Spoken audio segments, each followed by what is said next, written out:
I really needed to be here today. Thank you so much for tuning in to Shine in Women, episode number 6. Well, it's been kind of a tough week for myself and my family members. We lost a dear loved one. Our dear Grandpa Bob went on to heaven. And it was actually something that was very surprising to everyone because though we knew he was getting a little bit sicker, gradually and declining, we didn't realize that he was going to contract pneumonia. And with that being said, when he got pneumonia, things just went from bad to worse, and very, very quickly he declined. So it has been a very challenging week for me and my family, but you know what? We're persevering through it, and we really have a lot of hope around this situation. There have been signs all over the place reassuring us that he is good and he is well. His wife, Jean, shared with us in the hospice house that she experienced some really neat things, and I wanted to share those things with you because I felt as though they were very uplifting. And that was the night before he died. She had a dream that Jesus came to her and shared that he was going to be with him soon, that my Grandpa Bob was going to be transitioning over into the heavenly realm, and everything was going to be okay. And Jean was going to be okay too. Everything was going to work out. And that is so encouraging to individuals such as ourselves when we are at the end of the rope and we know that the end is near, and we're just hoping for some kind of light to be shed on the situation that we're dealing with. So that was very encouraging. And there was also a nun who came to the hospice house when my grandfather was very near death. And she shared with us that she saw 3 orbs around him, and they were just basically engulfing his presence. And it was just an incredible thing to be able to imagine that. And knowing that he was basically at that transition point where he was going from this world to the heavenly realm. So again, giving us lots of encouragement that there is in fact an afterlife, and that we are going to be there at some point or another. So wanted to share that story with you because those kinds of stories are what make us who we are. They're what help us to represent ourselves in defining how we become what we are today. And all of those experiences and those difficult chapters that we go through make us stronger, make us more rest assured that we are learning, that we are growing. And, pain and suffering are some of the greatest learning experiences that we can possibly go through. And Jesus shared with us in the Bible that whether we are Christians or not, we are not taken away from suffering, that we all will go through it to some degree or another. So going through this situation has really allowed me to be able to look upon the goodness and the suffering that has gone before that. There's also a reason, and good has been used because of it. So wanted to share with you real quick also in regards to my sweet dear Auntie Kimmy. She had passed away in 2006, and which was his daughter, and she became very, very sick with scleroderma. So scleroderma is an autoimmune disease where basically all of the smooth tissue in your body eventually stops working. And it typically is a very painful process. And for her, she suffered a lot. She suffered in many, many different ways. And I personally can't even imagine going through the consistency of that pain and suffering day in and day out. But she showed us how to be strong and how to never, ever give up. And one of the things that my mother had shared with all of us yesterday, we were celebrating my grandfather's life and all just talking about stories and sharing just different experiences that we had with him. And she shared that dear Auntie Kemi had talked to her very soon before her death. It was just right before that. She said, you know, this whole thing was not a waste. That because I went through all of this pain and suffering, our Father is now going to be able to join me and us in heaven.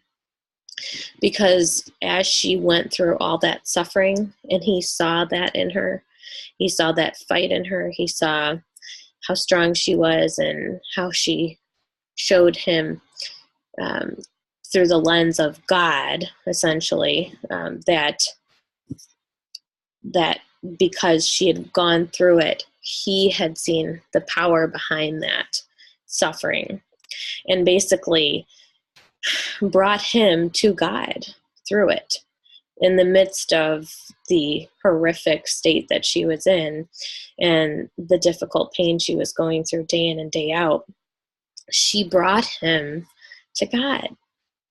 And that in itself was a huge blessing, a huge miracle, because he wasn't a believer before that. So because she went through that, he then believed and started going to church, and his whole life was just transitioned from living one way to living another way after her death. And we got that reassurance just recently that he did, in fact, go to be with Jesus. So I wanted to share that story with you. If you are ever going through something that is challenging, that you see all of the suffering and you can't understand the good that could possibly come from it, there is always hope. And we may not see that good in this lifetime. We might not. But what we do know is that God works all things together for good. So he's never going to let a situation pass us by that he can't use for something else. So I wanted to encourage you with that. And as life changes, as we transition from one phase to another, such as losing a loved one, our life does become different. So we have to evaluate then where we are at and what we need to do in order to feel good every single day. And when I lose people that I love and I care about deeply, such as this situation, I am kindly reminded that life is very, very short, that there is not a lot of time that we have on this earth, and that we have to be able to appreciate all of the moments that are, in fact, passing us by. So when we get an opportunity to be able to spend time with those loved ones, to spend quality time doing what we absolutely love, we need to work on being in that moment and truly living. Because when we can do that, we can make the most out of our life. And with life being so very short, you don't want to be caught up on social media, looking at your phone when the time that you have with those loved ones is so limited. So wanted to encourage you today to prioritize your life. Prioritize the things that are most important. If you have a limited amount of time to be able to spend with someone, whether it be a parent or a brother or sister or a child, we are all very busy and working and doing all kinds of different things and have many responsibilities. So whenever you have that quality time to be able to spend with that individual or people, make sure you're truly in it. Give it your all. Give it everything that you have. And then you won't look back and say, gosh, I wish so much that I would have just put my phone down, or I would have completely been in the zone. I would have been away from my computer, the iPad, or the TV, any of these electronics that could potentially be preventing you from being 100% in it at that moment. So, when life comes at us with these difficult times, it really allows us to be able to sink in and put things into perspective. You want to be able to have a strong, good perspective on what life is all about. And it's not about just creating a business. It's not about, taking selfies. It's not about how many likes you have on Facebook. It's about all of the successes that we have with our personal life, in my opinion, and all of those quality moments that we are going to be represented with at the end of our life. And we'll be able to look back and say, you know what? I truly lived. I really, truly lived. And I did what I feel like I needed to do in order to have the best possible relationships with those that I care about the most. So just wanted to provide you some of that insight, in case you're getting caught up in the busyness of doing all these other things in your life that don't seem to matter quite as much. It can take a toll on you, and it will over time if you allow it to. That busyness can completely revamp the way that you do things. So my focus going forward in 2018 is really to be, when somebody asks me how I'm doing, I don't want to say I'm busy. I want to say I'm having a great, wonderful life, fulfilled in all of these different areas. I may be busy, but that shouldn't be my response. My response should be the details of all of the great outcomes of the things that I love the most. And I was reflecting upon that the other day when I had said that a couple of times when people asked me, how are things going? Oh, busy. Oh, busy. Well, busy is not a good word. It's good to be focused on certain things and accomplishing tasks, but that's not a good indication of all the seeds that you are consistently planting in your life. So talk about those seeds with people. Talk about the greatness of the situations, the successes that you're having, how God is influencing your life. Those are all really great, wonderful things that can be impacting what you're doing. So be always consciously thinking about minimizing that busyness to create more quality instead of quantity. So I'll leave you with that today. And I am very happy that you were able to tune in and listen to this message.